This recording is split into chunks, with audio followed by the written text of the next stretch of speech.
জাহাঙ্গীর আলম এবং মঞ্চে উপস্থিত আছেন এই খুকসা কলেজের প্রভাষক আমার ছোট ভাই নাহিদুল ইসলাম রাজু। মঞ্চে উপস্থিত আছেন ৮ নম্বর ওয়ার্ডের কাউন্সিলর ইনুস আলী।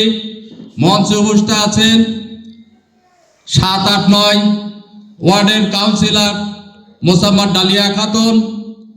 উপস্থিত আছেন ৫, ৬ এবং ৪ কাউন্সিলর সেলিনা আক্তার শিলা।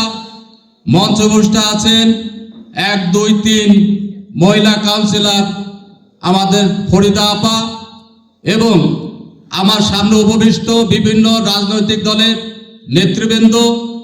আজকে আমাদের কুষ্টিয়া জেলার যে নেতাগুলো আপনাদের সামনে হাজির হয়েছেন, এটা হচ্ছে শিশু ও নারী অধিকার ফোরাম। আপনার সভাপতির কাছ থেকে আপনারা শুনেছেন যে এই ফোরামের কাজটা কি। আপনারা যারা পথ শিশু আছে, যারা নারী নির্যাতিত আছে, যারা হচ্ছে আপনার আইনি সহায়তা পায় না, এই ফোরামটা আইনি সহায়তা দেবে।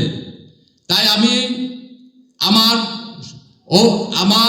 আহ্বায়ককে, আমার সদস্য সচিব এখানে আছেন, আমাদের বকুল ভাই আছেন, এরা যেহেতু হাইকোর্টে জজ কোর্টে এরা প্র্যাকটিস করেন, তা আমার তরফ থেকে আমি একটা জিনিস আপনাদের বলবো যে আমাদের অবহেলিত যেসব নারী ও শিশু নির্যাতিত হবে, আপনাদের বিনে পয়সায় আপনাদের এই মামলাগুলো পরিচালিত করতে হবে। এটা আমাদের অর্থাৎ দাবি। আর এই সংগঠনটা যাতে আস্তে আস্তে এর থেকে আপনারা যাতে প্রসার পায়।